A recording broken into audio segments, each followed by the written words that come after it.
Well, good morning, everybody. This is morning here in dark Finland. It gets pretty dark up here when the winter comes, and but there's something about it which is very, I don't know, restful. Like I should be asleep, or I'll be talking in my sleep right now. Anyway, I'm glad you're here, and we're studying the triangle, science of. This is our, I guess, this is our 59th meeting here. They are mounting up, and especially if we manage to keep them going every week, which is not always possible due to such things as travel and conference and all of that, then we will, make our way through these wonderful books. Excuse me. Makes me wonder who will be DK's amanuensis in the coming times. I think he'll need one, just to discuss modern English and, the best way to express certain things. I don't think he can do it all via computer. Not the way he works so intensively with Alice Bailey. I think maybe it won't be Alice Bailey. I think it will have a different kind of ray emphasis. Either I think the first ray will be a very strong emphasis this time. I think he began with Blavatsky. Excuse me, a little tea here. He began with Blavatsky, and that was a third ray emphasis, and the history of the planet and maybe even the solar system and beyond was tackled. And so we all know that historical studies, the past, belong to the third ray, and Blavatsky had a brilliant mind. It's hard to say. We know she was a first ray soul, but we don't know her monadic ray. It could well have been ray 3. Hard to say, but he began in that way, and it's a ray that is very strong for the Tibetan himself, just like it was for the Buddha, or should we say is for the Buddha. One of the Buddha's monadic rays is definitely the third, and I feel that is the case with also with the Tibetan. As far as Master Kuthumi goes and the Christ, Lord Maitreya, I think one of their monadic rays is definitely the second rather than the third.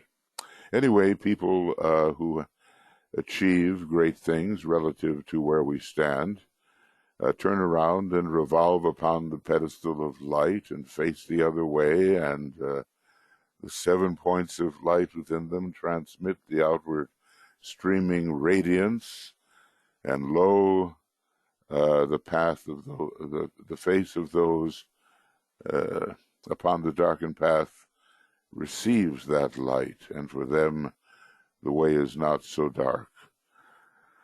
So we have to have a very great appreciation, deeper than that, really, gratitude for what Master Moria and Master Kuthumi, and then enlisting Master DK, decided to do back at one of those centennial conferences, maybe it was 1725, bring the ageless wisdom closer to humanity. Now we'll see whether humanity has benefited. I'd just like to welcome you, those who are braving the hour, or maybe it's, either asleep or awake. And by the way, we're still very much in this fantastic Scorpio energy. Warrior I am, and from the battle I emerge triumphant. So just think about that in terms of your own life. You don't have to be fighting your dragon with a sword. There are methods of the intuition which I think are the final method, and are related to Mercury. And I say again, if you have a chance to listen to Tuya's broadcast from yesterday, it was just wonderful and a very, really very inspiring, and very powerful. It gave you the sense that you could really do something to combat one's own inertia or difficulty or whatever is standing in your way. There's always something standing in the way, If we didn't, we'd be there, right? If there was nothing in the way. So we have to learn how to remove the influence of the Hydra and all the diverse Hydra heads which come out of the 9 basic heads. We have to learn how to deal with those, and this is an excellent time to really learn how to do that. So let's see. That's right. I'm just saying hello, good morning to you here from not so sunny Finland, and Anna, hi, and Annette and Barbara, Catherine and Frederick. Good morning, and Helen, hi, Ishtar, Karen, and Leslie, and Lynette, hello, and Martha, and Michael M. I think it's Moultram, something like that. You can correct me. Natney, hi, and Nessa, Tia, good morning, T.U. and Vera, and Walter, okay, and Zenaidi. And over here, keeping me honest, is Joe on the side of the staff to make sure I don't do any pantomimes, meaning happily talk away at a subject without the volume, without the microphone on. Okay. So I just want to, we're at page 476 basically, and I want to try something, just a kind of a little opening meditation having to do with a crisis. And let's just say that whatever stage you're at, and I tried pretty much to say that all of us are at the stage when initiation is becoming important. I mean, we are no longer, strictly speaking, average, non-aspiring man. We're something more here, and we're taking our evolution in stride and getting a Vulcanian grip upon it, because not everybody attempts to tread the path of initiation. There is that, otherwise, that slow elevation of the great majority of the race of human beings, and eventually, they pass through the initiations together as humanity rises. But these days, opportunity is offered if we can avoid, that narrowness of personal or spiritual ambition, because, we're here to help. We're not just here to glorify ourselves. Opportunity is offered to take a faster, more intensive, and more quickly helpful path of initiation. And it's hard. It's hard, much harder than one suspects before getting into it. And I would say that avid readers and practitioners of the kinds of discipleship Master D.K. is proposing have taken or are taking the first initiation minimally, and who knows, maybe like the students that were gathered by him around his ashram, and so were accepted disciples around his ashram, maybe within this life or the next, they have the second initiation regarding the control of the astral body in their sights. Now, this thing about crisis, we've studied we've studied which particular signs are related to the crises which span the entirety of the human developmental process. And they have been, let's see if I can find them quickly here. Cancer, incarnation, Aries, reversal or reorientation, Capricorn, initiation, where I trust that we may find ourselves as we are beginning to open up those petals, which are called the sacrifice petals. Gemini, renunciation. So it's going beyond the first three initiations and into the real ones, not just initiations of the threshold like initiation 1 and 2 are. Scorpio going backwards now, the battlefield, and there are battlefields before each initiation, but particularly the second is very dire. And Virgo, the birthplace, along with Leo, along with Gemini, along with Capricorn, in the middle of winter, in the manger where the animals are kept.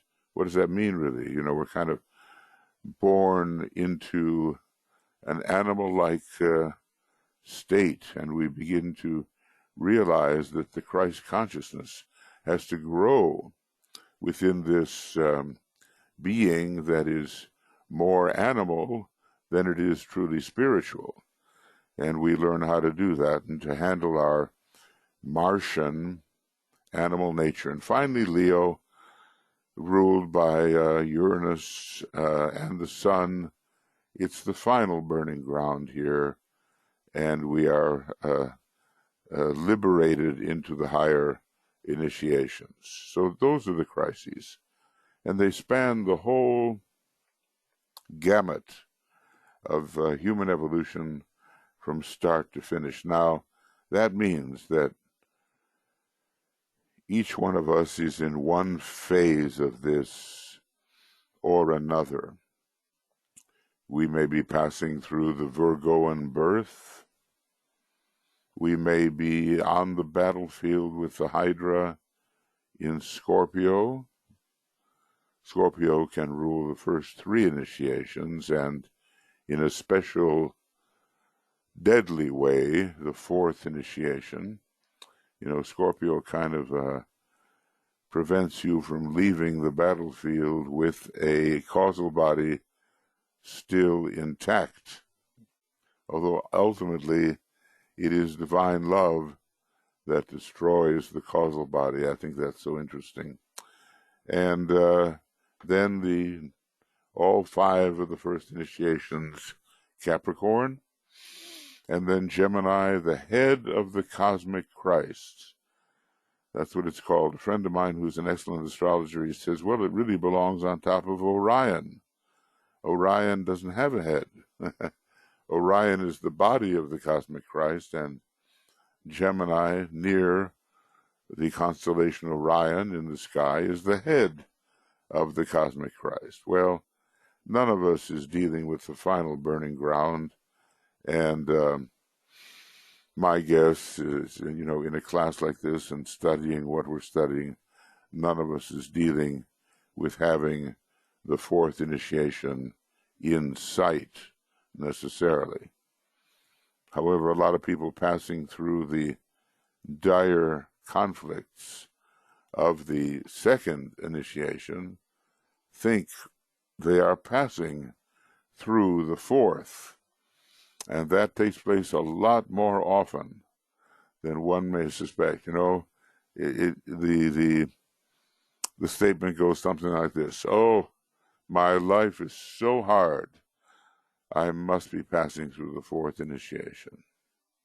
well, you can see the fallacy there, and especially since by the time the privilege of taking the fourth initiation is given, is accorded, the person is a very mature spiritual worker, and although passing through difficult situations, is not complaining in the same way that the second degree initiate might complain. Okay, so here's what I'd like us to do. All I got to do is find it. Think about your life, this particular incarnation, and these crises. And you don't necessarily have to go with the name of the particular crisis I've just named. You can just think about crisis in general. So, he works with the zodiacal signs, and he shows us that the final results of different zodiacal periods, and how the three constellations, Capricorn and Virgo and Leo, give you the final outcome of these things. It looks kind of like the first triangle takes us into the stage of advanced man who is determined to rise. Now here he's broken up the big sevenfold series of crises into other crisis periods. And the second has a lot to do with the initiations of the threshold and the general purification a process. And then the third triangle has a lot to do with being the initiate and working through the higher initiations, which for us are 3, 4, and 5, and ending in the stage of mastership. Of course, we would naturally go beyond mastership, but let's be satisfied right now with learning how to control our emotional body and taking the second initiation and developing spiritual intelligence and mental illumination. That might be quite a bit, quite a bit. And so many people who think they are disciples may not really have done that yet. So anyway, these three, which are kind of duplicated, Virgo is duplicated, Capricorn is duplicated, they determine different phases of development within the overall phase of development, which begins with Cancer and ends with Leo. Cancer, incarnation, and Leo, liberation. I just want to say that when we consider the relationship between Cancer and Leo, we are into Kabbalistic astrology. When we consider that relationship, because there's a starting point with these two contiguous signs, and you'll notice it begins with the moon, Cancer, then that long period of millions of years transpires, and it ends with the glorious sun of mastership. So no matter where we are on the path, still much experience lies ahead of us, and these great lords of constellations are bestowing upon us their gifts so we can build into our nature the necessary qualities which are required to advance and to be a member of hierarchy and to really help the divine plan become an actuality on the earth. Okay, so now what I want us to do, and then think about it.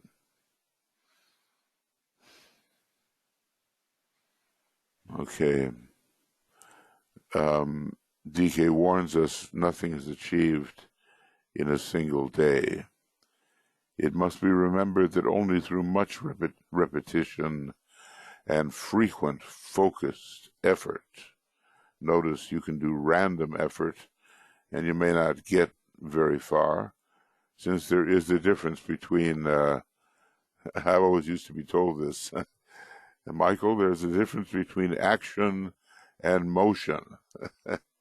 Well, young Aries people, they tend to be in motion quite a bit. And is it really action? If it's focused effort, it's likely to be action. And if it's just moving, it's motion. Okay, now let's look at what a crisis is. I'm just going to, okay, hold on here. Oh, that'll do it. That'll do it. Okay. A crisis, now think in terms of your life, is brought about by a certain habit of mind, because it controls the pattern of your thought, your speech, your action, and so forth. A crisis is brought about by a certain habit of mind developed in the vehicle. It is surmounted in time only by a certain habit and rhythm of spiritual content of the man's nature. So basically, we're laying one habit upon another, and we're developing a system of spiritual habits. For instance, if we did our triangles work in a concentrated manner every day, it would be a good spiritual habit. It would just be the most natural thing. I know, well, if he's telling the truth, and I think he is, a fellow who's a member of the, for a long time, the Lucis Trust, and, years and years, 40 years, I don't know. And when I lived in New Jersey, and he did too, we used to go to the meetings together, and he says, I never missed a day of meditation. I never missed a day of meditation. That was his deeply entrenched spiritual habit. He had, some pretty strong seventh ray to back him up in this kind of approach. So we superimpose a higher, more subjective habit of mind upon the one that is of lesser value. And then he goes on to say, it is the establishing of a certain objective rhythm which produces a crisis. Okay? It is the emergence of a particular subjective rhythm which enables a man to surmount the crisis and to capitalize on the opportunity. Please bear this in mind. So it struck me that we have an opportunity here to ponder just a little bit. So let's do that. Think about, has there ever been in your life a crisis caused by something you were just doing more outwardly, a way of thinking, a way of behaving, a way of expressing? Maybe it was under the chaotic impulse of Maya. You just kept doing it, You're supposed to close the door, and instead you keep rushing through doors and leave them open, and your pets get out there and they escape, or whatever. Just an outer habit of action and mind that's myopic, or maybe you've been functioning in patterns which are induced by glamour, or maybe your serious interpretation of life is a misinterpretation. It is illusory. Whatever it is, there are these outer habits. Now, can you locate in your life one such outer habit which needed to be corrected and was corrected, or at least in process, when you imposed a subjective rhythm upon it, just as it says here. So let's just ponder for a moment. I hope you understand my question. You're doing things in a certain way. They cause a crisis. It can't go on that way. That's pretty much what a crisis is. You just can't keep doing it that way. It just will lead to difficulty, even disaster. You have to change your ways. And some people do. They come along with a more subjective rhythm, and their habit nature changes, and they develop a structure of good spiritual habits. So let's think.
And how difficult was it for you to do that?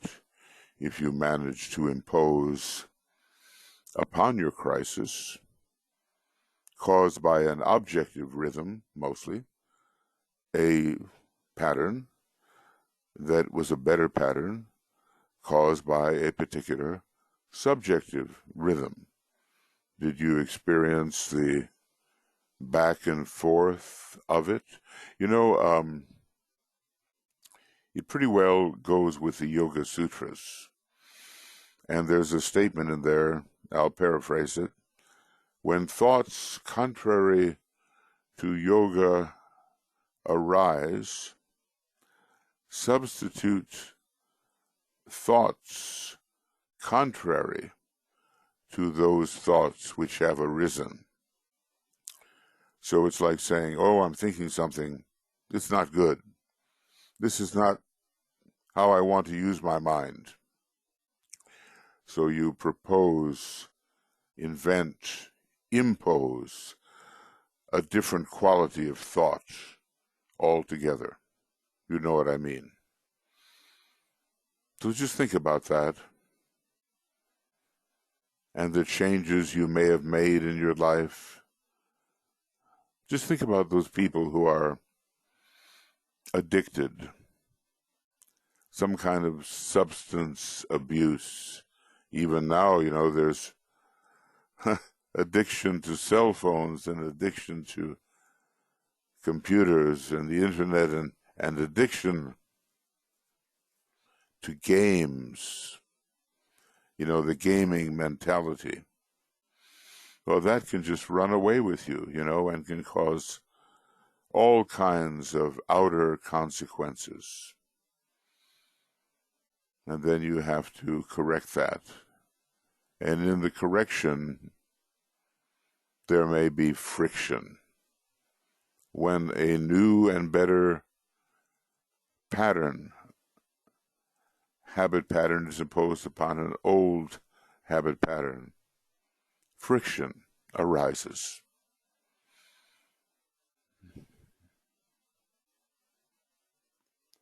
So I'm not going to ask you, exactly what that was, but keep it to yourself and see what you did with it, how you changed your path.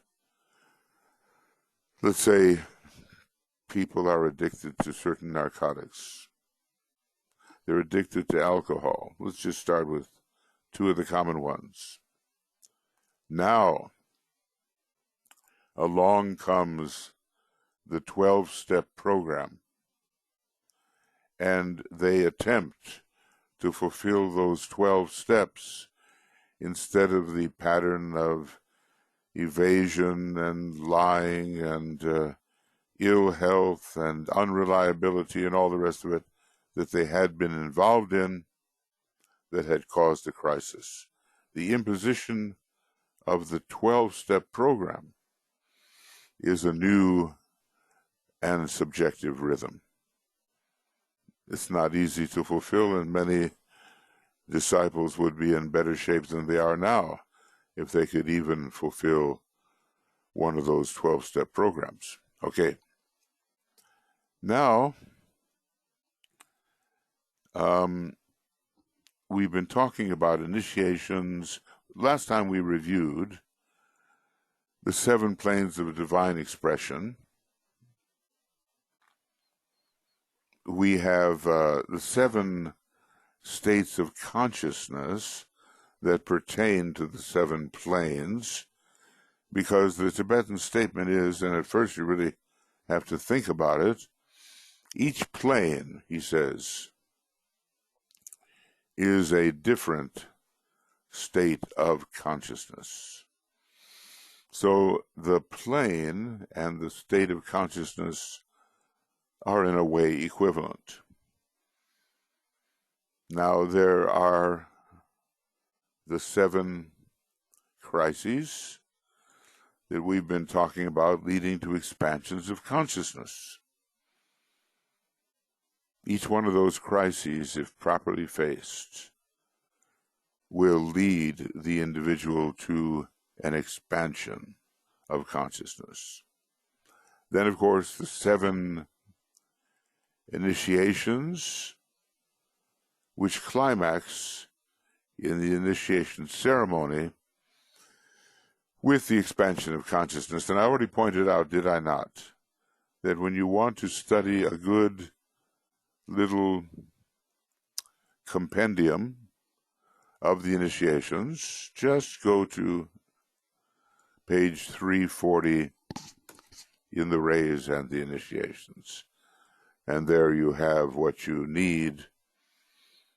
By the way, I was informed by someone more familiar with the publishing of some of this in the proofreading that it's not sex magic.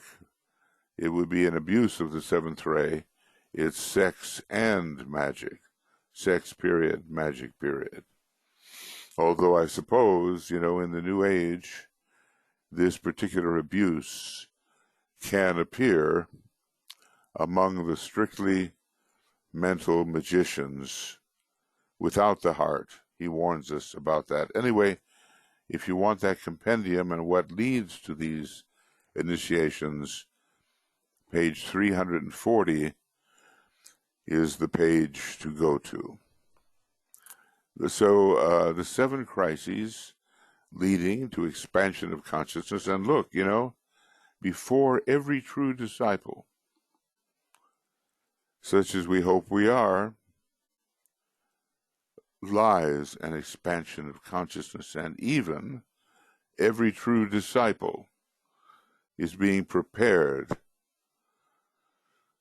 for one initiation or another. So being realistic about it, every one of us should kind of assess what that might be. I joke and I say, well, make sure to subtract 1. And if you want to be really honest, better subtract 2 from the usual assessment that people give as they, in the words of DK, as beginners, naturally overestimate themselves. And the 7, so we have the 7 initiations, where these expansions of consciousness are experienced in the chamber of initiation and is much brought through into the physical brain and apparatus as possible, and then the 7 major centers wherein the results are realized. So we talked about the correlations going on here, and it's really it's a vast study. It basically, what it does is it relates the macrocosm to the little microcosm we have become through self-limitation.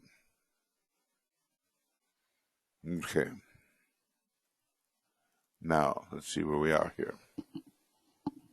So, even though I did a bit of that last time, you may want to look at every plane, and you may want to connect to the initiation that's on every plane, and you may want to find the type of consciousness on every plane, and the particular chakras that belong on the various planes. All of that you may want to review as you make kind of a chart for yourself, a map of the way that you will probably go until, let's say, the 4th initiation. Okay, so I'm not going to review that right now, but if there's a plane, there's an initiation associated with it. Now, for instance, the 2nd initiation, like the 1st, is taken inside the causal body in the higher heaven, the 3rd heaven. However, it has a great effect upon the astral body, the 2nd initiation does, and will be deemed to have been taken within the astral body to which it is so closely related. And the same thing goes, only a different plane, when we deal with the 1st initiation. It's the etheric body that is particularly involved. When we deal with a higher mind, we're going to be taking the 3rd initiation, which is the 1st solar initiation.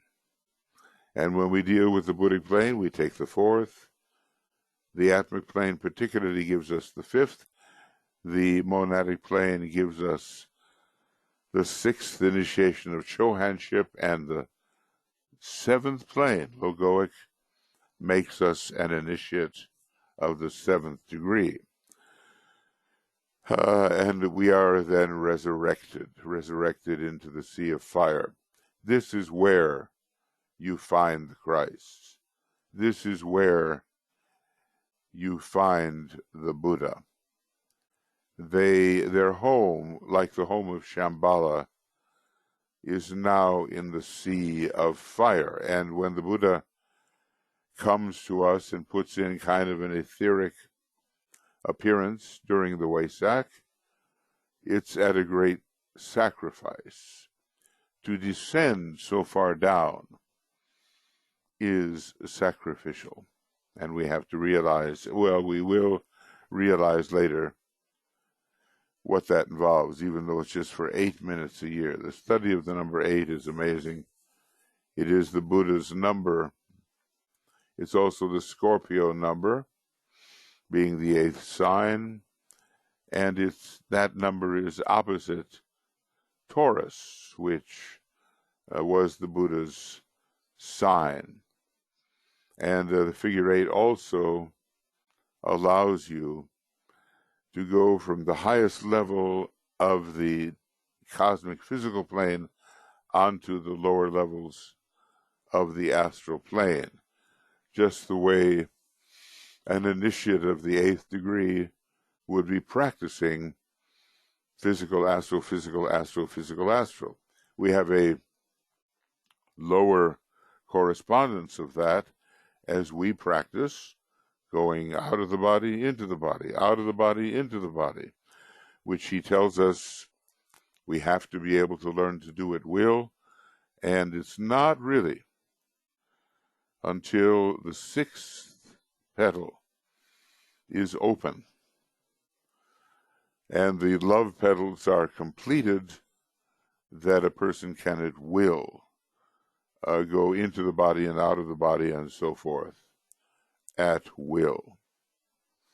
Now, and I've said before, if Jesus wants to cooperate with Christ, if Apollonius of Tyana wants to cooperate with Jesus, then at least the first 6 petals have to be completely open. And then you can get on with other developments. Okay. So going back just a little bit here.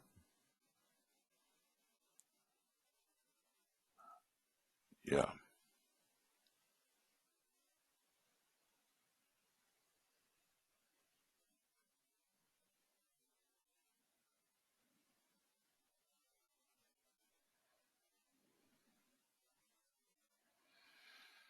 Okay.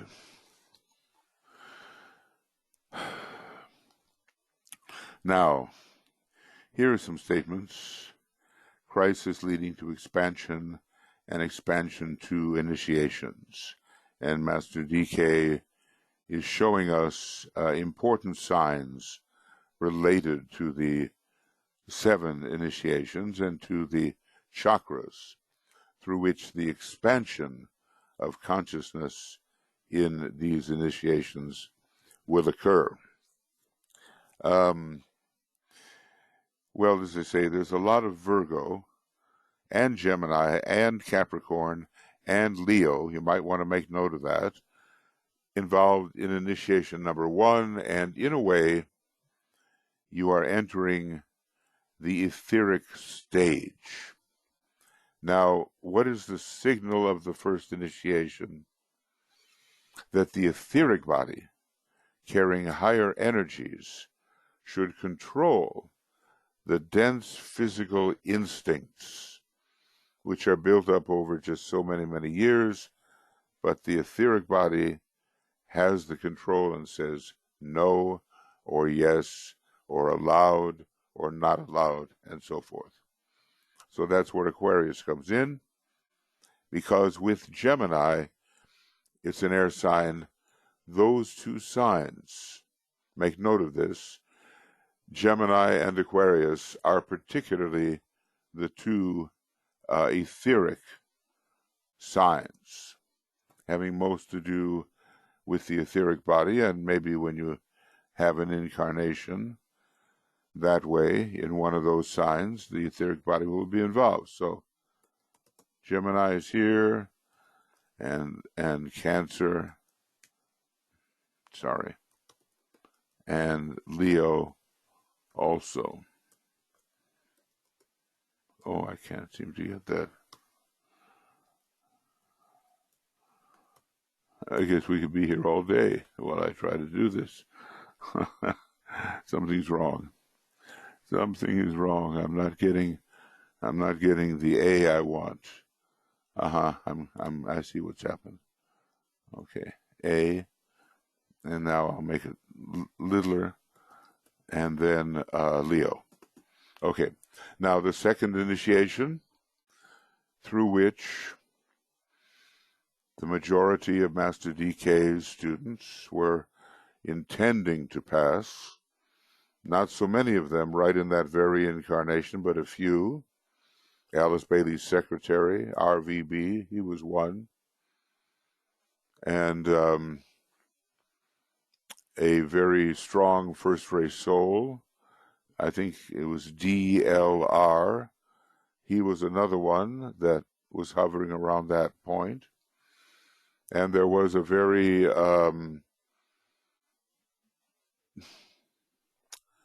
dramatic instance of ISGL, who was offered the second initiation, but he didn't qualify himself because he thought he was taking the fourth initiation. So the second degree is an initiation of the threshold. And the triangle involved there really is initiation 1, 2, and 3. And that keeps you, now if I can point it out, initiation 1, 2, and 3 keep you within the dense physical body of the solar logos. All of these 21 lower subplanes are part of the dense physical body of the solar logos, with the top 3 subplanes being a little bit ambiguous, at least I think so, when it comes to the planetary logos.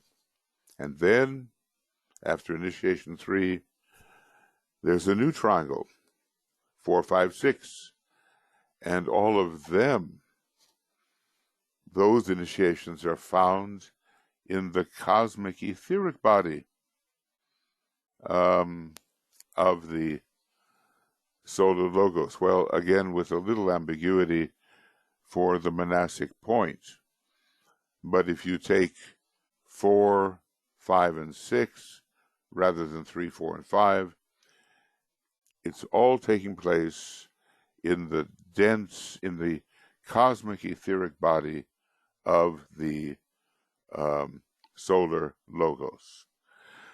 So that's, we don't really begin to live outside of this heavy oppression of physicality until we get into the cosmic ethers.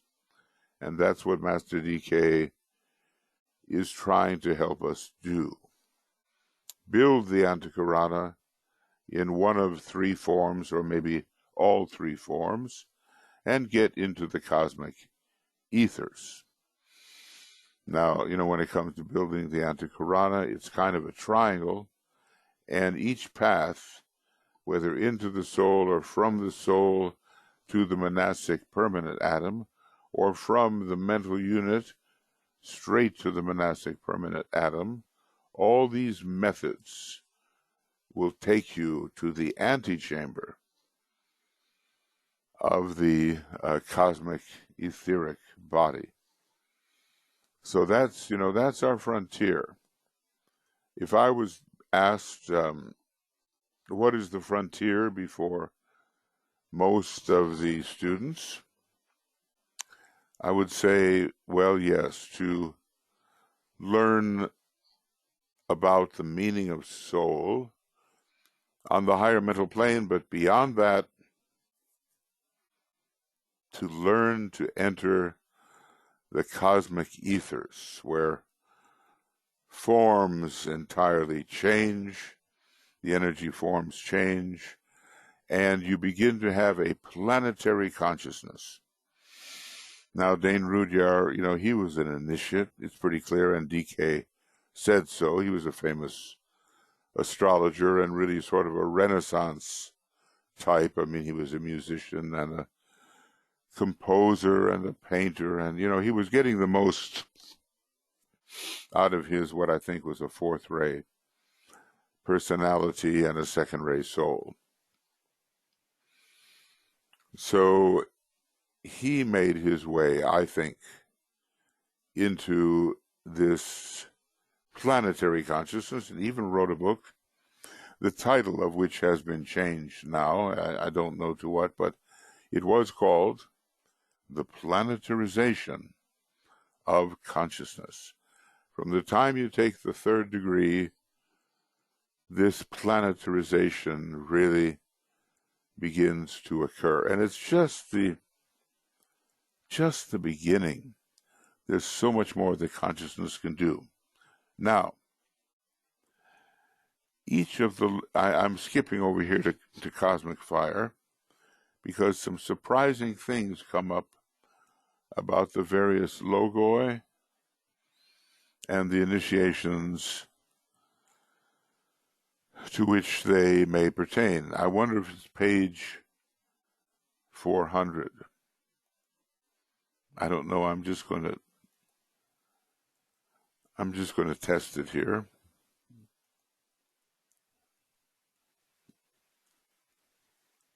I should be more careful.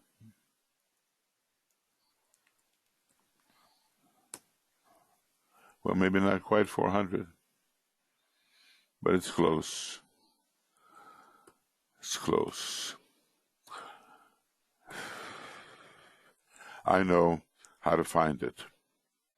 We're going to say the aggressive fire. That will help us find it. Oh, wrong one. AGGRESS. Aggressive fire. And that's page 433. Okay. 1/3 of the way through. So I'll make a mark, because what's really interesting about these 7 assignments is that they're a little different from the ones you usually are presented with. And they have to do with initiation, and they have to do with the kind of consciousness you experience. So, see if this means something to you. Because you're going to have to contend with the power of a certain logos at each step of the way upon the cosmic physical plane and at each initiation. So, at the first initiation, we are familiar with the idea that the magical force of the 7th logos is felt at the first initiation. Now, what is that logos? And one of the things that it might be is the planet Uranus, which is the violet planet now, and substituting for the moon.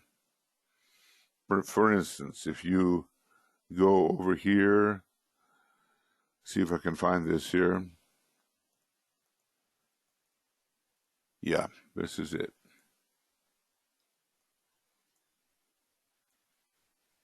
It's the moon. Its color is violet, but that's just a veil.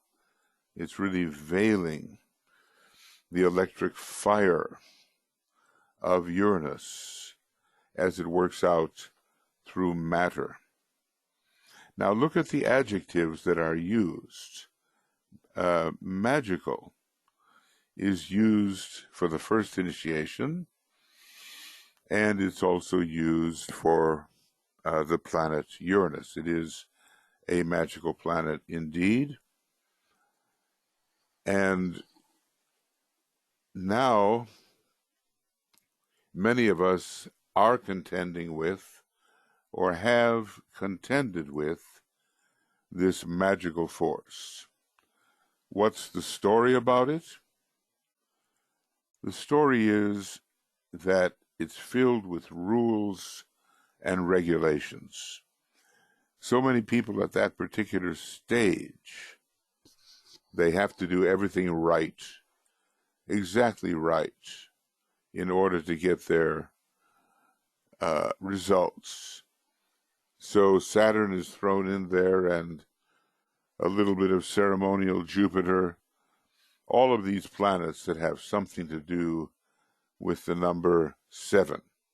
So maybe that's not going to surprise you so much, that when you take the first degree, you deal with a type of magical force which is bringing the soul into the etheric body in order to make the etheric body physically dominant in your situation rather than the dense, instinctual, lower vehicle. Now look at the next adjective. I'm going to kind of, I'm just going to kind of highlight these. Excuse my voice. It's, morning voice, and I'm no longer singing opera every day, so, use it or lose it. The aggressive fire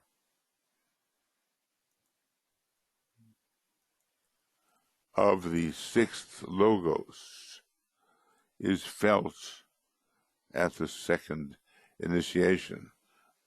So if this is Uranus, having to do with magical force, what is this one? And I'm sure you know or have a good idea.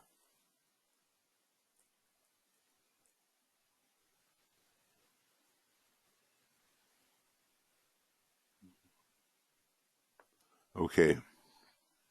Aggressive. Now, what planets are associated with the sixth ray? Let's just say, in my opinion anyway, of course, Mars. Mars is probably the personality, has a six-ray personality. Neptune also. But it's hard to think about Neptune as being low and aggressive. It is uprising and transcendent. So Neptune is probably not a part of this aggressive fire. It's hard to think of Venus as being aggressive too, although it has shown up in the sky often when wars are fought. But Mars seems to be the right one, and when you check out the names of the Ray Lords, you'll see an interesting thing. Now you tell me if you don't think these names are very Martian. I'll just do that, and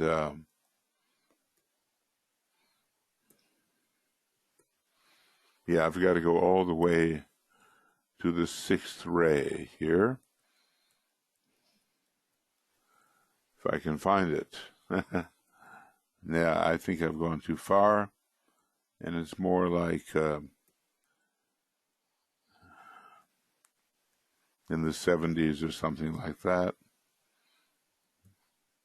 Some of the names of the fifth ray are beautiful, but we're dealing with the sixth ray now, and look at the aggression that you see in these sixth ray names of devotion and idealism. The negator of desire, the one who sees the right.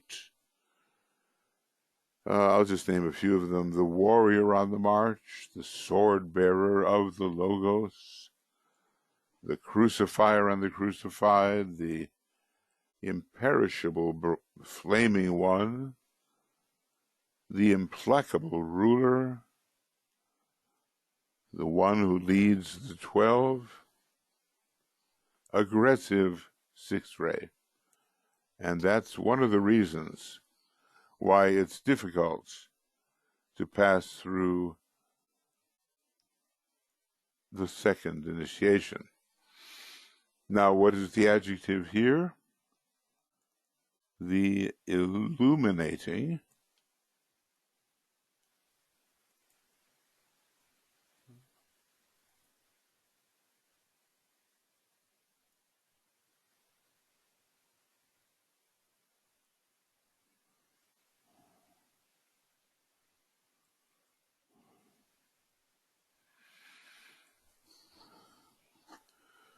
The word is illuminating.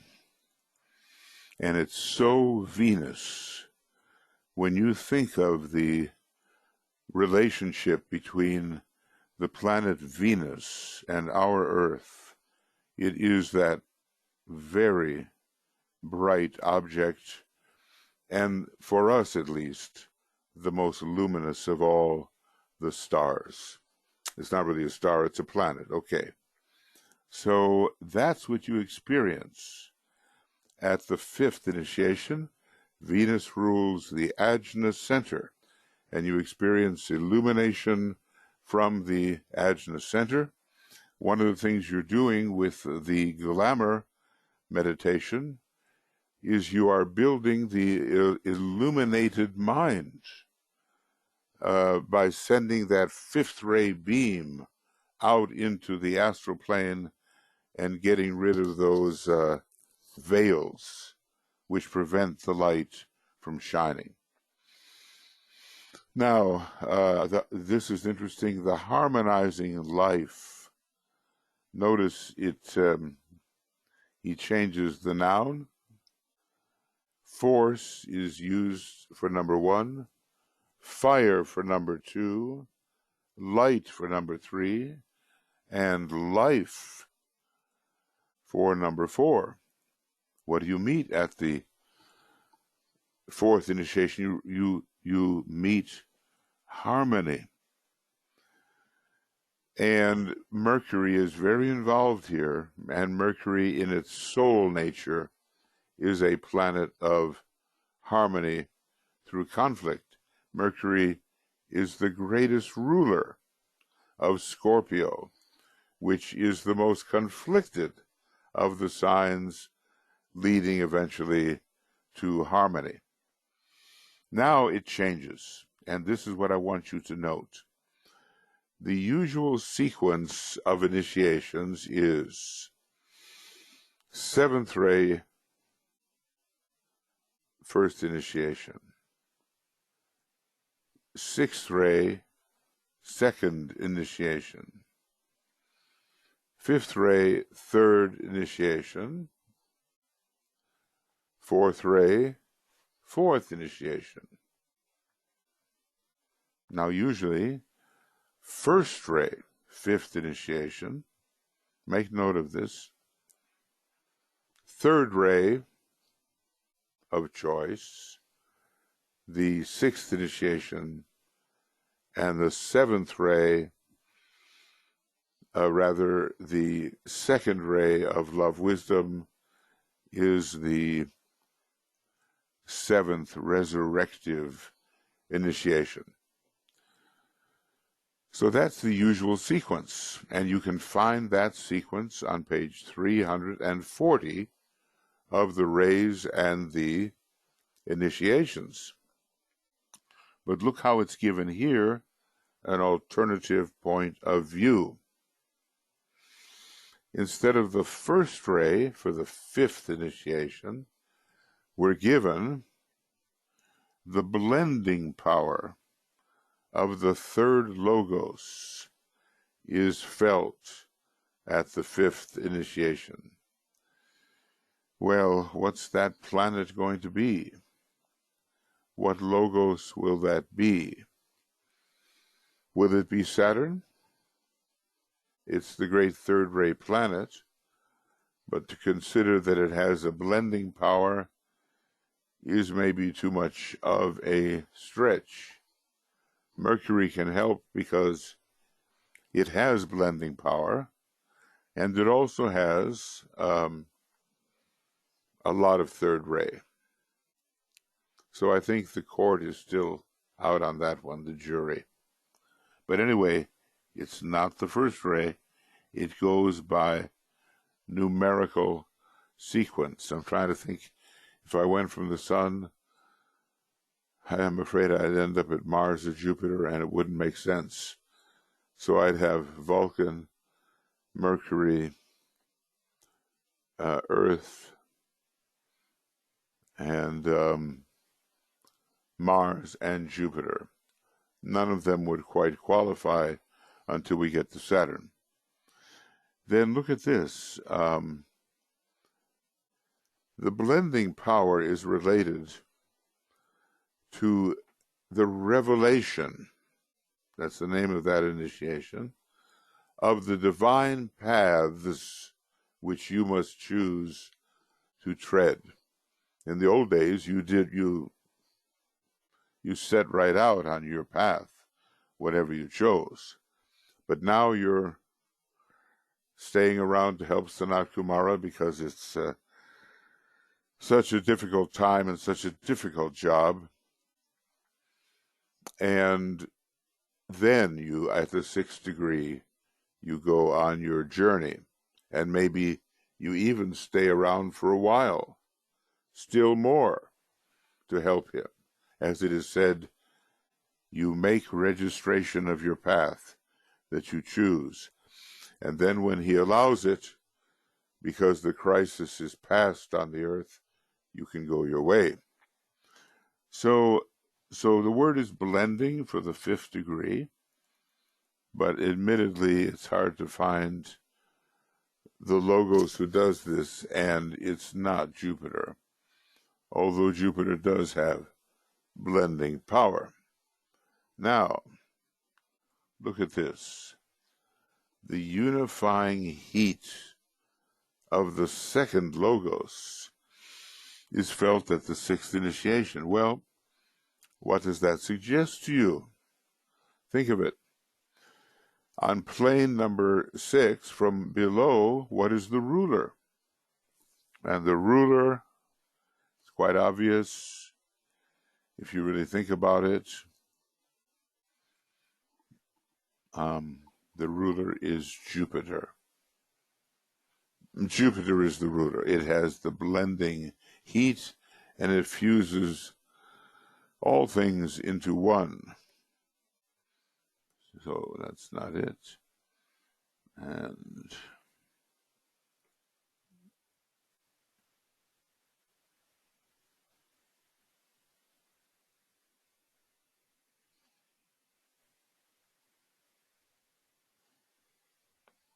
okay. Now we go on to the 7th plane. See, this is a kind of a second ray thing here, this unifying heat.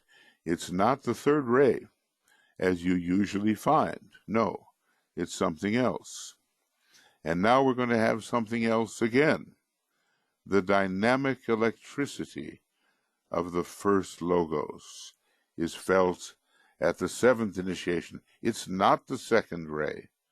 So I guess what I'm trying to say is that at these various initiations, more than one ray is felt, and maybe even a triangle of rays.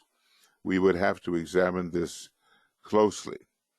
So here you are, let's say you want to take the 2nd initiation. That's a pretty average condition.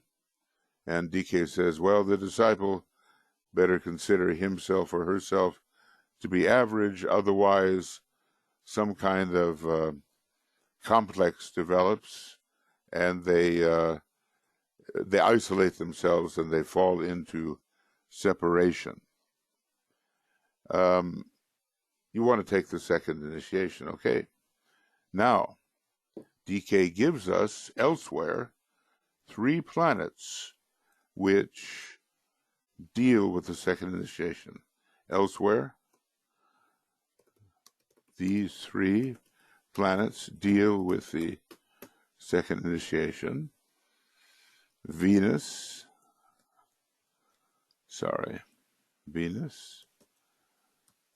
and Jupiter and Neptune. Now, don't forget all of the dredging up that you may have to do at that initiation. So Pluto counts 2. So if we really look closely, we're liable to see that at each initiation we take, certain planets, more than one, are involved. Like up here, for the 1st initiation, it could be considered to be, let's see, no, that's not what I want. I want something else. Could be considered to be Jupiter, Uranus, and well, Pluto, of course, right before the first initiation. In other words, combinations of planets deliver the initiation to us, not just one planet.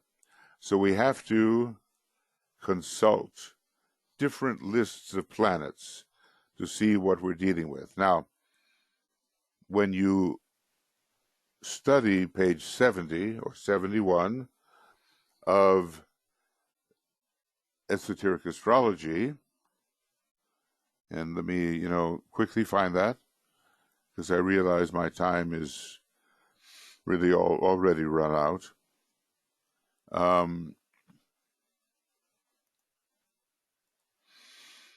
Okay.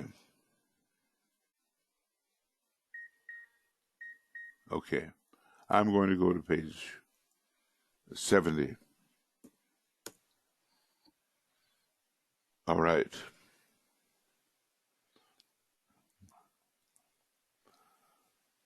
And when the second initiation is being taken,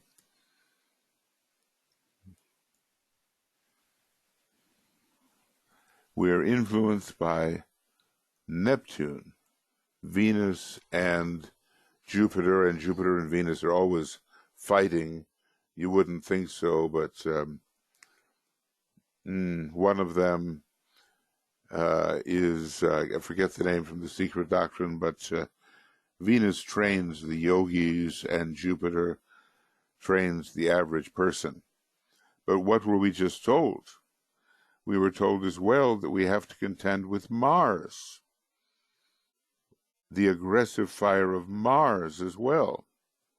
So that's 4 planets when you want to take the second initiation. And what about Pluto? At each of the earlier initiations, Pluto is very prominent, digging into the aura and destroying it and lifting up all the suppressed and repressed contents. Basically, you've got 5 planets you have to contend with, and you can make triangles out of them to see what will happen. Basically, what happens is your whole astral body gets all stirred up, and you respond almost violently and without control at first under Mars and Pluto. And then in come these second-ray planets, Neptune, second-ray monad, Venus, second-ray monad, Jupiter, second-ray soul, and quiet the whole thing down and clarify everything. So here's my point. You're given different lists, and the lists have to be combined to see what influences you have to contend with when you focus on different planes and when you take initiations of different types. And unless you are a real reader of DK's material, you're likely to miss this fact that there's more involved at each initiation and on each plane, and as regards the different chakras, there's more involved than you think. Like, for instance, with the second degree, you might say, oh, it's the solar plexus. But it's not just the solar plexus. It's a triangle. It's the solar plexus, the heart, and the throat, because you're supposed to achieve an increased degree of non-glamorous love, heart, and you're supposed to achieve mental illumination and spiritual intelligence, throat. And in addition, you have all this solar plexus stuff happening. So, be comprehensive in your reading, and then put it all together for a more completed point of view. Now, I realize, and my apologies, I have spoken at length on these matters. But okay, you get the idea and why it is the case. So we've finished number 59, and this is the 13th of November, and the next time we get together will be the 20th of November, and we'll be going on to deal with the initiations, the crises, the chakras, etc., because I will have gathered together different references from all over the books which pertain the particular subject we are dealing with. Now, what you want to be able to do in terms of the study of triangles is choose not just one, but at least 3 influences that are working on a particular chakra and a particular initiation. We just saw the second initiation operating.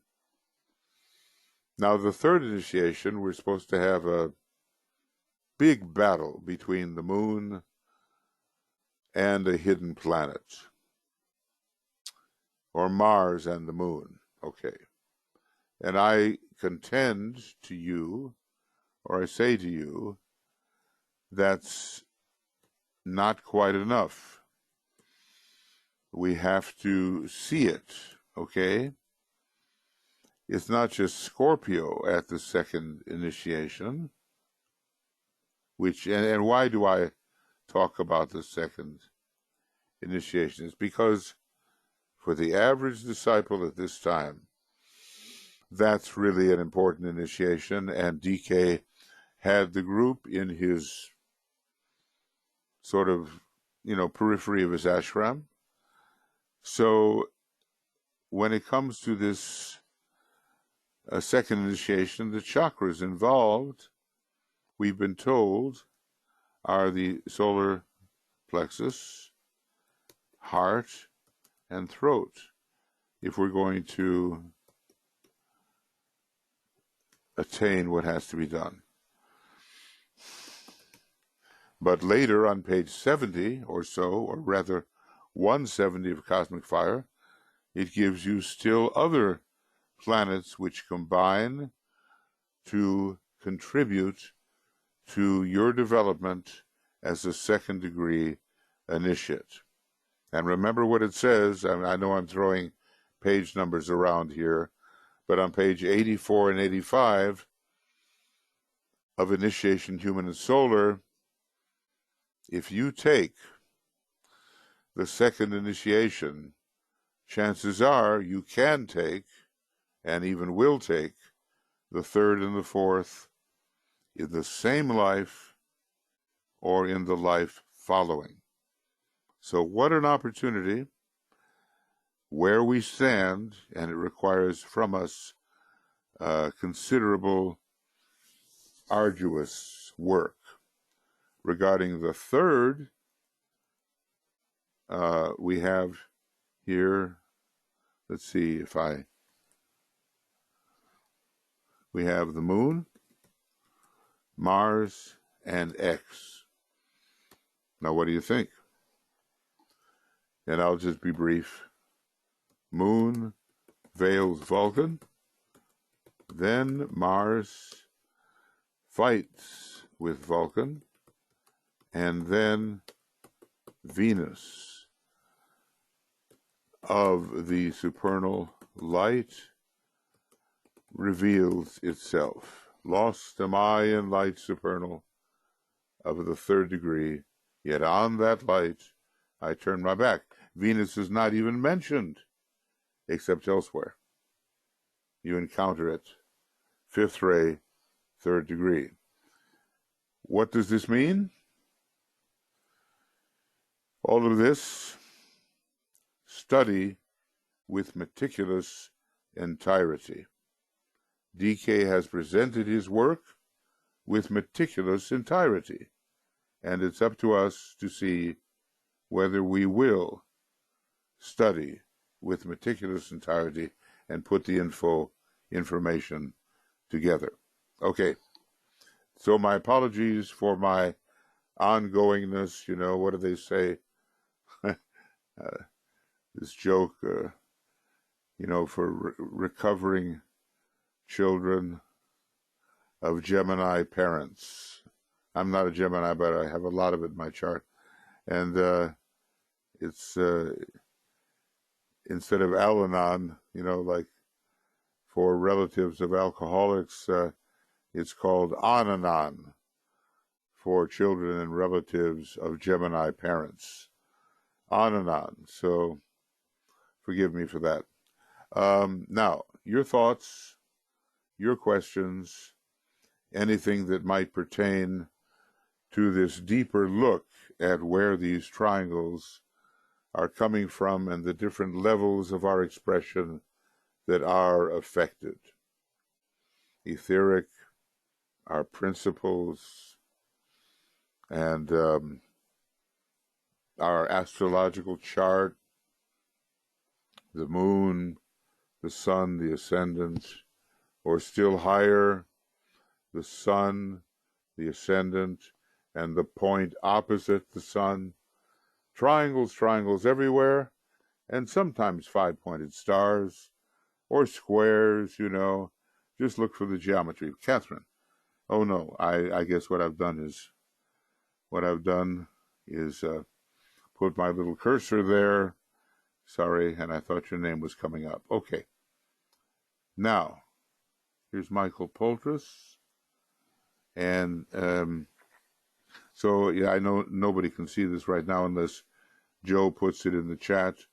Thank you so much for this, Michael. All of what you're teaching is a huge help in sorting life's experiences according to these categories. Well, you know, okay, thank you, Michael. Look, I've been studying this stuff for 50 years or more.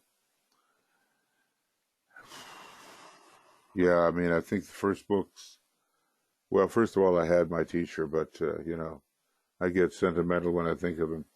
But then I picked up Manly Hall's The Lost Keys of Masonry. Then I picked up that big book by General Pike, a high Mason, called Morals and Dogma. And I suppose until you've taken the degrees, you know, what he writes doesn't make so much sense, but it was a nice used book, and it looked full of information. So that was an esoteric book. And then I picked up the astrology book in the summer of 1966 by Davison, Ronald Davison, a good astrologer of the time, and simply called Astrology. I guess we all have our places where we start our quest. And some of my friends have told me stories. A lady who worked for 50 years in this area and maybe more walked into an esoteric bookstore, saw the Alice Bailey books up on the shelf above the person tending the cash register and said, "I'll take all of them." So that was a big moment for that person. Some people like to begin with Cosmic Fire, where really they probably should begin with Initiation, Human and Solar. And for myself, I was beginning with the psychology books of the Bailey books. I find Esoteric Psychology Volume 2 to be indispensable when it comes to real psychotherapy and psychological development and so forth. When it comes to giving the rays, well, you should read Psychology number 1 also. You know, if we have a lot of second ray, the chances are we're going to do a lot of reading without a lot of doing. And that's the problem, you know, to see the whole and yet remain apart. It's the second ray flaw. You can find it in Esoteric Psychology, Volume 2, to sense the whole and yet remain apart. And so let's see, if I'm around page 35. Oh, that's marvelous, by the way, this whole thing about the mountaintop of isolation. Maybe I've mentioned it. This is all about the Blessed One, who really is the monad or the extension. And here's what it says about Ray 2.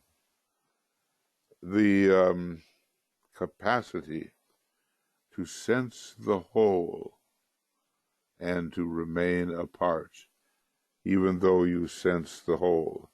And it's been said elsewhere, too much study without taking action. I know that was true, when I was younger, and I got the great inspiration of the Bailey books. I'd read for 10 hours a day until I was just dizzy from the reading. And did I apply it? Not the way I should.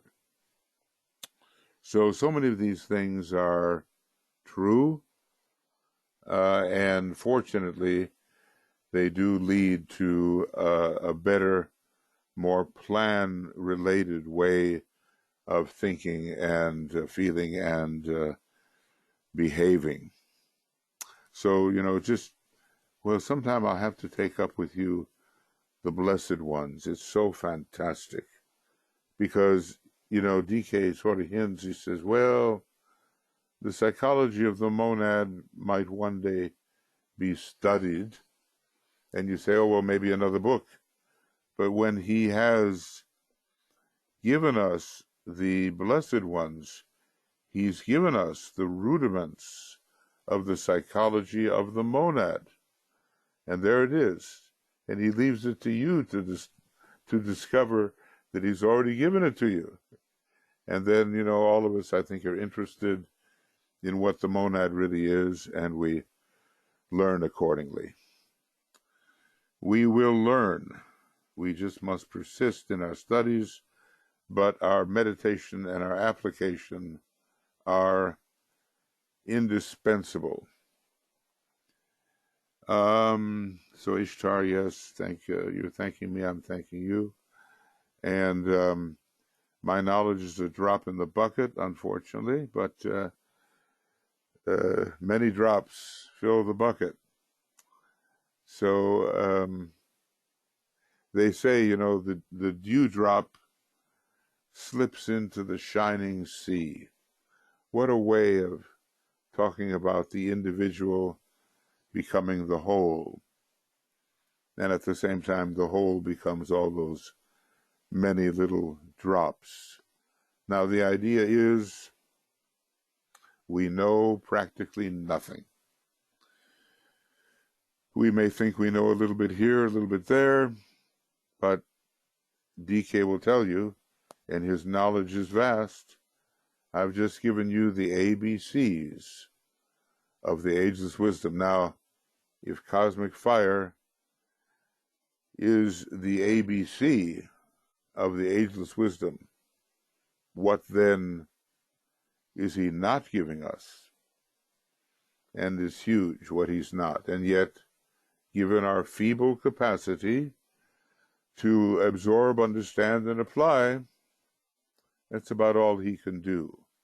And what I'm trying to push myself and students to do is, before the year 2025, assimilate as much as you possibly can of this great second installment of the teaching, because the first installment is coming, whether we study it, our next life and life after, or whether we are presented with it in this life. Doesn't make any difference. We will study it. So absorb and assimilate.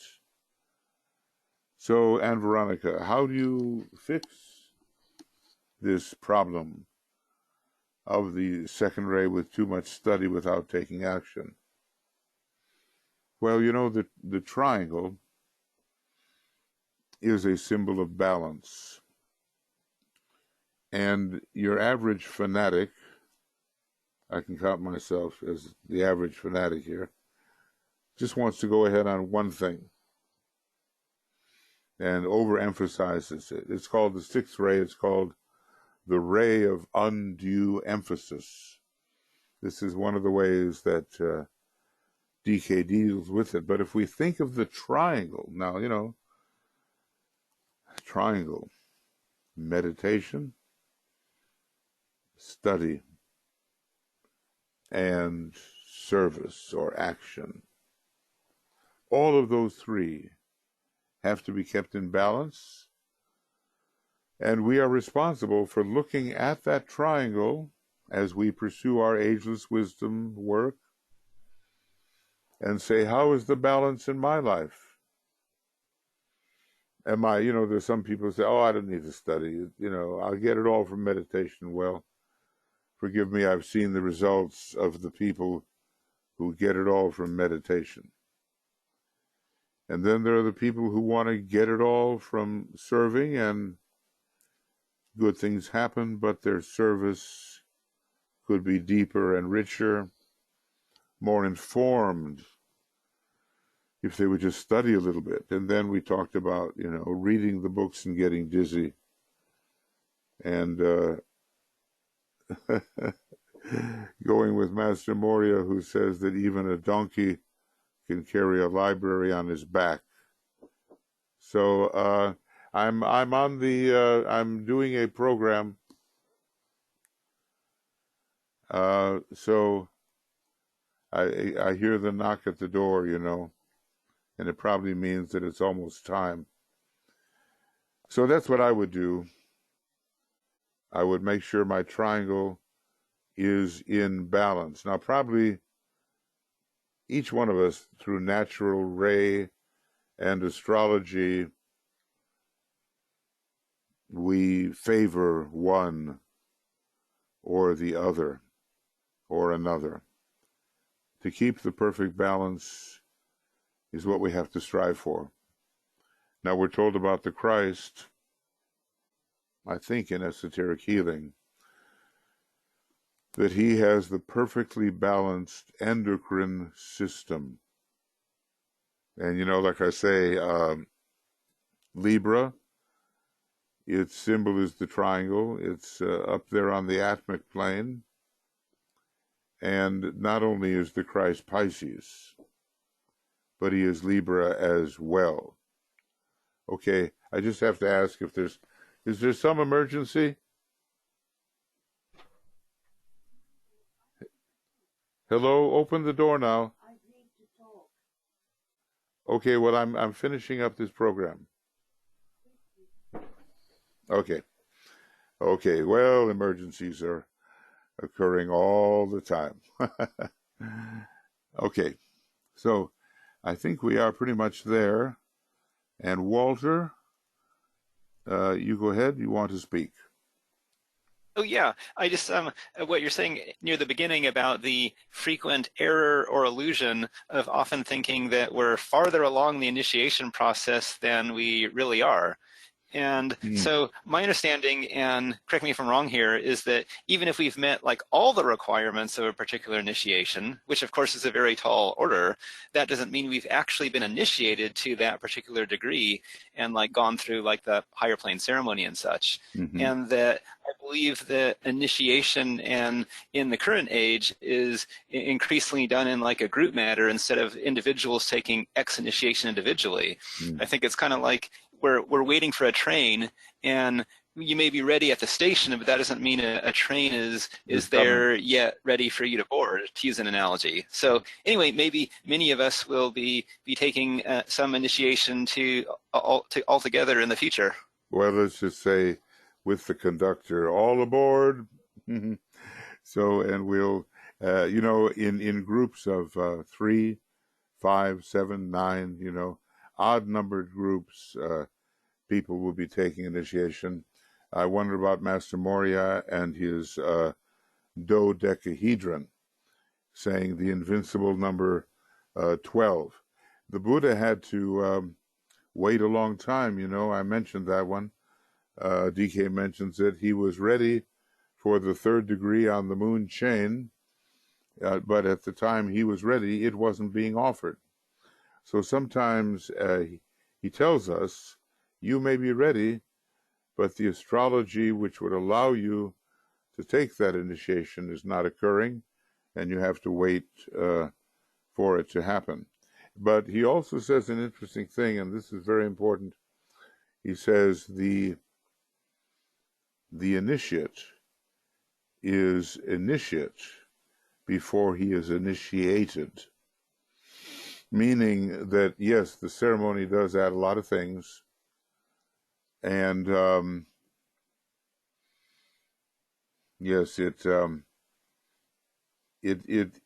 gives an extra confirmation of what you have achieved for yourself. But most of what an initiation is, you have to achieve for yourself before you can be presented for the firing of the pot. You know how it is, you make a clay pot, but if you don't fire it, it's going to fall apart at the first application of water, you know.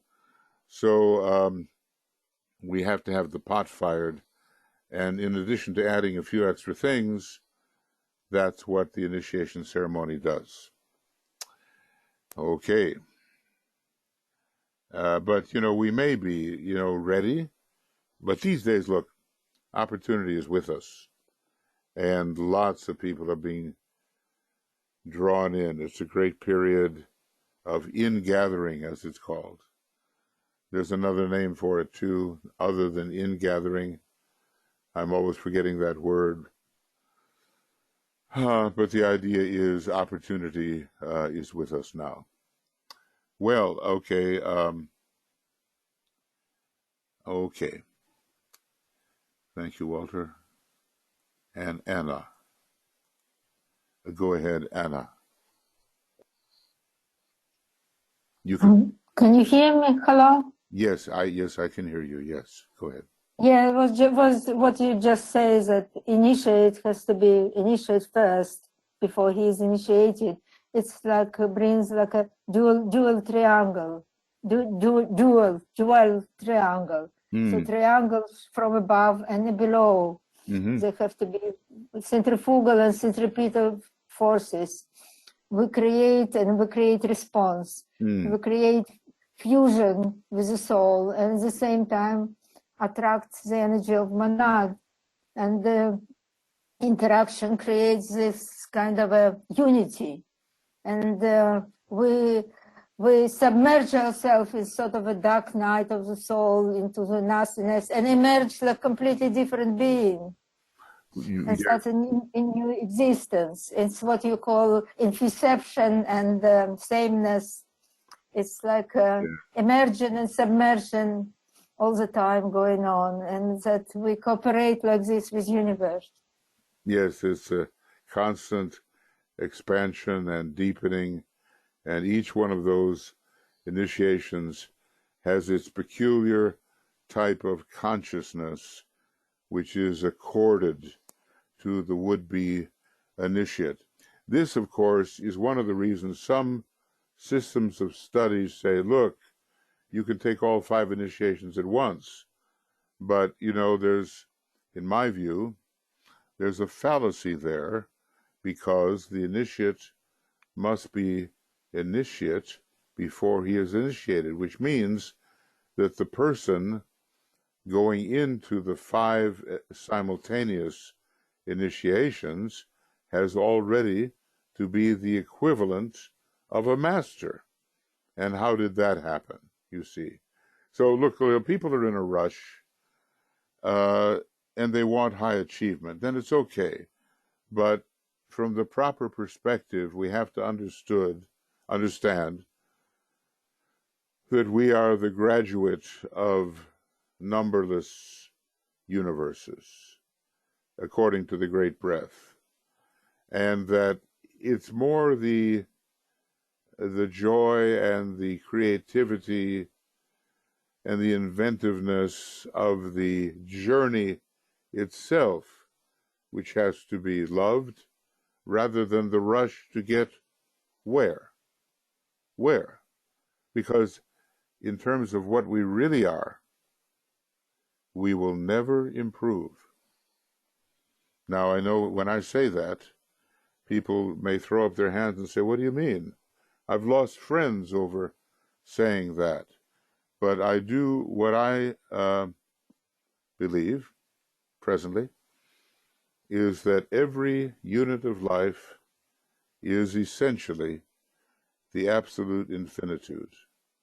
And there is no improvement upon absolute infinitude. Now, we forget that.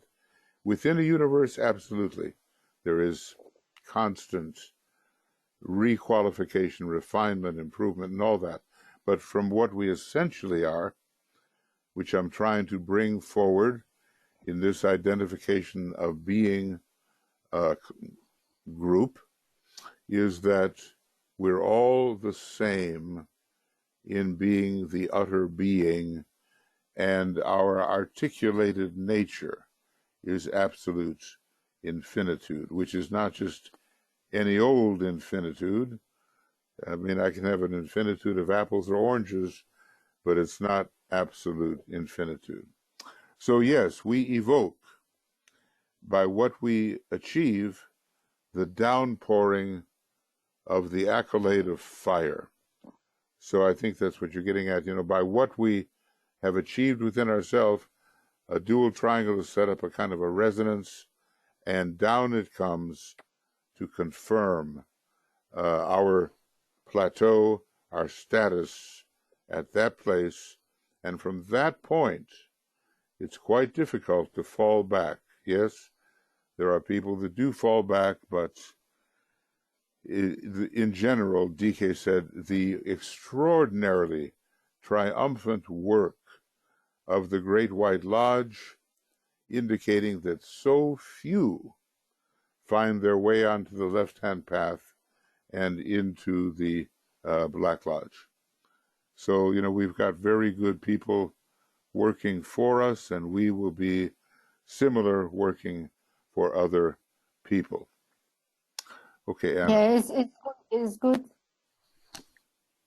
Go ahead. It's good that it points here. Capricorn is the third initiation. The birth in Capricorn, the birth in Cave, indicates this dual process of rebirth, continuous rebirth. Yes, there's so much about birth in Capricorn, absolutely. Actually, he says Capricorn rules in a generic way.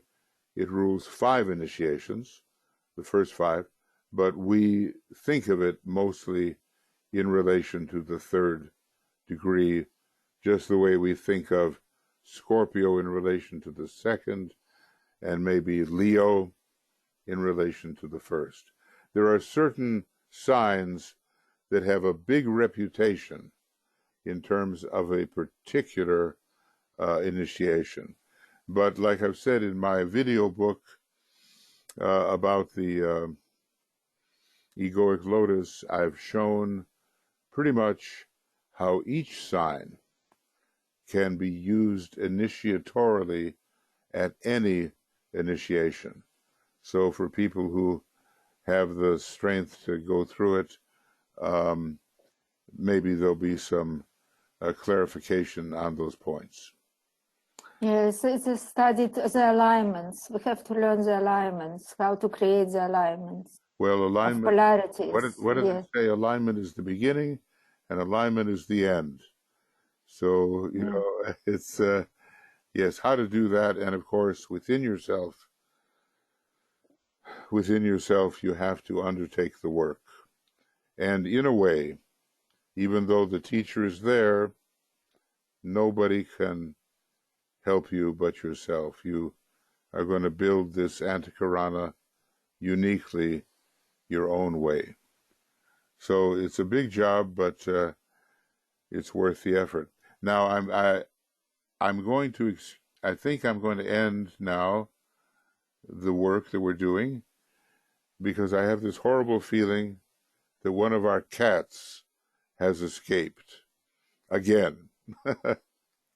And that would mean the emergency that seemed to be beamed at me through the door by my wife.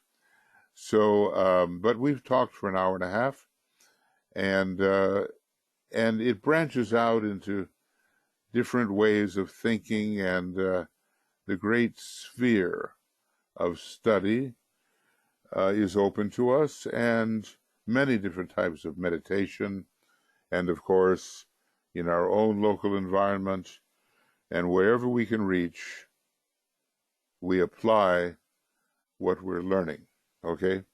We apply it, right? So I want to thank you all for being here. And later this evening, this is, what day is today here? This is Wednesday. We have the actual triangles meditation, which is more interpersonal and pretty much what DK had in mind. That's at 6 p.m. And then Thursday, our reappearance of the Christ, it'll be in the it's in the evening schedule. And Friday we'll have both dissipation of glamour in the evening and cosmic fire in the morning. No, cosmic fire at 8 o'clock, which is, 8 o'clock. And then the usual Ask program. But please apply your Scorpio energy these days. We have a couple more days of distributing the Scorpio energy to triumph over illusion and to see clearly how glamour and illusion try to lock us in to misperception. And we don't want that. So let's just observe carefully and try to penetrate into the truth, or what is called in Scorpio the light of day, which is basically the intuition. All right, so now, without further ado, we'll do one more thing, and then I have to run to make sure there's no real problem. Great invocation. We'll do that together.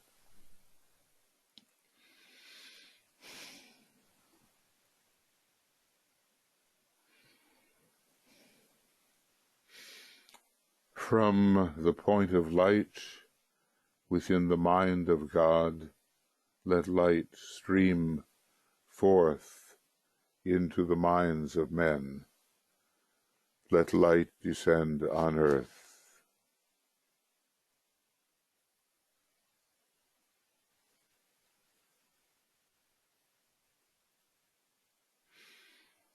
From the point of love within the heart of God, let love stream forth into the hearts of men. May Christ return to earth.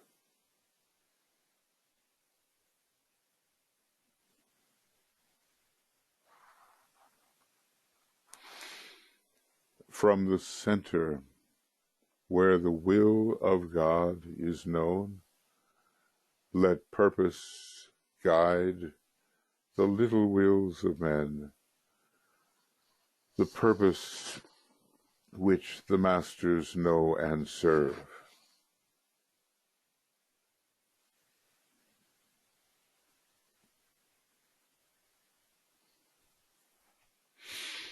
From the center which we call the race of men, let the plan of love and light work out, and may it seal the door where evil dwells.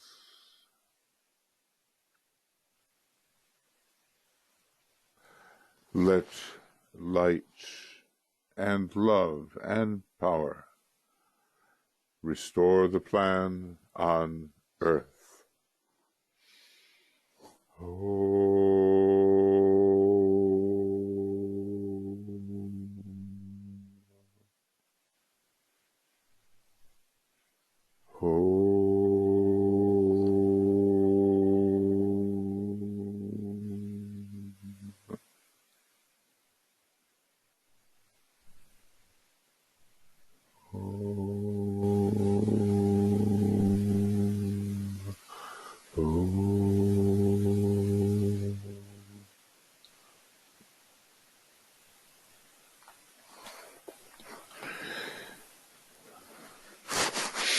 Okay, friends. Many blessings, lots of love from the whole team. Joe, BL, Michael, Tuya, and myself. Yeah, there's a couple of Michaels there. And we'll continue to try to bring these things to you. Either, now tonight is a broadcast, not a webinar. So you know the broadcast link by now, because you've used it so many times. Meanwhile, lots of new stuff is appearing on Makara, and just go there and see what is available if you want to review it, or if you haven't heard it, or if you want to recommend it to someone else, please go there. And there will be a combination of programs, mostly on Makara, but also some will be appearing on YouTube for wider audience exposure. All the best, many blessings, lots of love. We'll see you quite soon, really. Some of you anyway. Bye for now.